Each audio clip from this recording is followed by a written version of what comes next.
हाय दोस्तों, नमस्कार। मैं आपकी रागिनी विश्वकर्मा और अनुराग एंटरटेनमेंट पे स्वागत है और रागिनी विश्वकर्मा पे भी।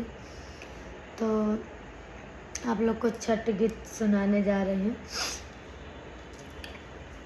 तोहरा पे छठी मैया कैले विश्वास बानी, सब देवी देवतन में रउए एगो खास बानी। जल्दी से छठे घाटे आई हो छठी माई, हमरा के दर्शन देखाई हो छठी माई। निर्धन के दर्शन देखाई हो छठी माई। ऊंचे ऊंचे माई राउर बेदिया बनवले बानी, उखिया के पेड़ावा में चांदनी तनवले बानी।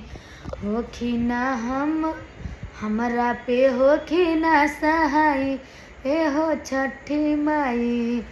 निर्धन के दर्शन देखाई हो छठी माई। जल्दी से छठे घाटे आई हो छठी माई। धन्यवाद इतना जुड़ने के लिए।